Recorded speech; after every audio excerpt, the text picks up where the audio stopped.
नमस्कार, बहुत स्वागत। मिडिल ईस्ट से जुड़ा एक बड़ा अपडेट इस वक्त आ रहा है, वो अपडेट आपको जानना चाहिए। खबर अभी ये है कि यूएस की तरफ से डेल्टा फोर्स को रवाना किया गया। कहाँ के लिए रवाना किया गया? यूएई के लिए रवाना किया गया है।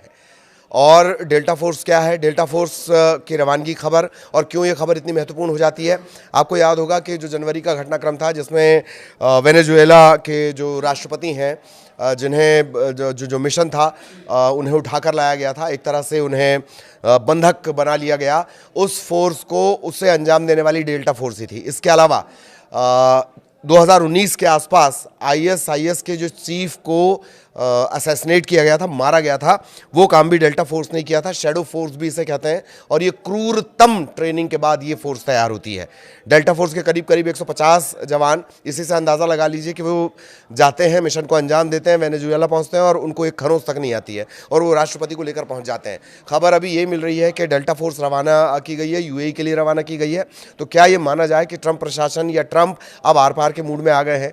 इससे ठीक पहले क्या हुआ? इससे ठीक पहले ईरान का भी अपडेट हमने आपको बताया था कि ईरान की सड़कों पर, तेहरान जैसे जो बड़े शहर हैं, वहाँ मिसाइल का प्रदर्शन किया जा रहा है। मिसाइल का प्रदर्शन किया जा रहा है एक तरह से शक्ति प्रदर्शन के तौर पर इसे देखा गया। कहा यह भी गया कि ईरान जो है वो उन मोर्चे पर अपनी मिसाइल तैनात कर रहा है जहां से उसे टारगेट करना है, ख़ास तौर पर जो अमेरिका के बेस हैं, अलग अलग जो कंट्रीज़ में अमेरिका के बेस हैं, जैसे दोहा में बेस है उनका, वहां पर टारगेट करने लायक जगह पर रखा जा रहा है। इजराइल की तरफ तैनात किया जा रहा है उन मिसाइल को।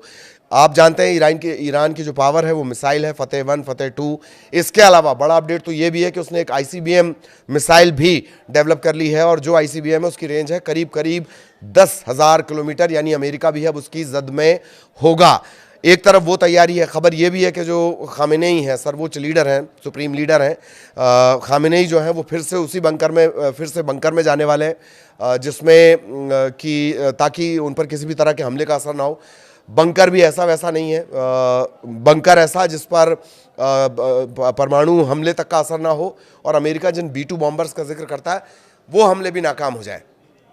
एक तरफ ये बात चल रही है, दूसरा बयानों के तीर भी चल रहे हैं। बयान इतने ज़्यादा तेज़, आक्रामक और तीखे हो चले हैं कि ऐसा लग रहा है कि क्या ये मामला आर पार कि उसमें चला गया है।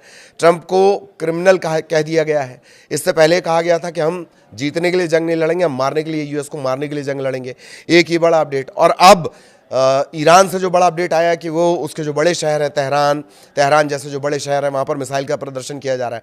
अब बड़ी खबर ये आ रही है कि वही डेल्टा फोर्स जिसने मादुरो को किडनैप किया था या वेनेजुएला में जिसने ऑपरेशन को अंजाम दिया था, दुनिया की सबसे खतरनाक कमांडो फोर्स ये मानी जाती है, सबसे बेरहम शैडो फोर्स भी इसे कहते हैं। इसके जो मिशन होते हैं वो बहुत बेहद खास होते हैं। मसलन आईसिस चीफ को मारने वाला जो मिशन था वो इसी के पास था। 2019 के आसपास का वो घटनाक्रम है, सन इधर उधर हो सकता है।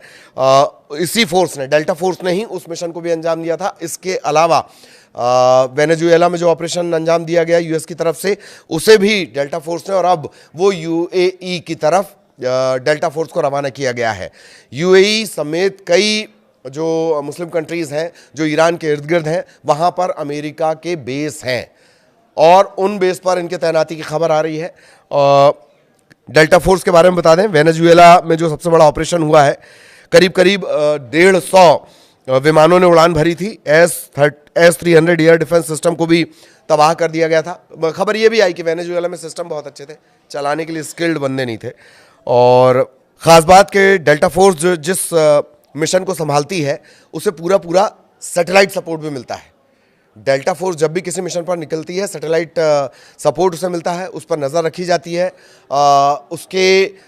उसके किसी मूवमेंट को कोई और कैप्चर ना कर सके, इस बात का खास ख्याल रखा जाता है। और वही डेल्टा फोर्स अब रवाना की गई है यूएई की तरफ। ये एक बड़ा अपडेट जो इस वक्त यूएस से आ रहा है, और बयान और उसके पिछले जो घटनाक्रम रहा है, कुछ घंटे पहले का जो घटनाक्रम रहा, वो भी हमने आपको बताया। तो क्या ये तय माना जाए कि अब यूएस की तरफ से आर पार मोड में कोई बड़ा एक्शन ईरान के खिलाफ लिया जाने वाला है? मिडिल ईस्ट से जुड़ा हर अपडेट इसी तरह आप तक पहुँचाएंगे। नमस्कार।